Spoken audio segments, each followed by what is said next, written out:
السلام عليكم. بتدوري بقى على وصفة سهلة وسريعة واقتصادية وبدون لحمة؟ تعالي بقى ادخلي معايا الفيديو ده وشوفي الجمال اللي هنعمله مع بعض وبطعمها وبجمالها. تعالي معايا خشي صلي على الفيديو النبي وشوفي كده الوصفة وتعالي شوفي بتاعتنا. الوصفة وصفة جامدة جامدة جدا جدا وهتعجبكم.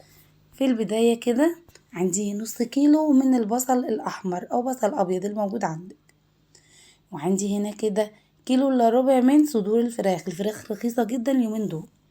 هنضيف عليهم كده 200 جرام من الدهن الحيواني علشان تبقى معانا طرية. هاتي بقى الكبة بتاعتك وابدأي افرمي المكونات دي. انا عندي الكبة هنا كبيرة يعني ما شاء الله، فهفرم المكونات كلها مع بعضها. ادينا مع صدور الفراخ مع البصل، هفرم كل الكمية. البصل ما تستكترهوش، ما تقوليش كتير، بيدي طعم حلو قوي للوصفة بتاعتنا. خلصتها خلاص بعد ما فرمتهم بقى فرم ناعم كده. معلقة بقى كبيرة كده من الملح، والملح حسب الرغبة.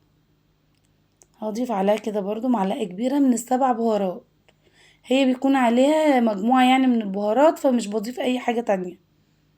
نص معلقة من الشطة عشان لو انت عايزاها سبايسي.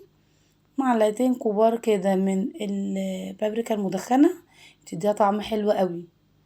اعجني كده المكونات بقى مع بعضها عشان تدخلي التوابل ديت كلها مع بعضها كده وتمتزج كده مع التوابل بقى، الخلطة كلها في بعضها كده تاخدي طعم افضل يعني. متكونش التوابل موجودة في جزء وجزء، لا، اعجنيها كده كأنك بتعجني عجينة عادي على طول، مش هنسيبها ترتاح ولا حاجة. تكون طرية معاكي ما تخافيش، بس هتتشكل معاكي مش هتلزق. تمام كده بالشكل ده انا هشكلها كده كور. تقدري تشكلها على شكل صوابع زي الكفتة زي البرجر زي ما تفضلي.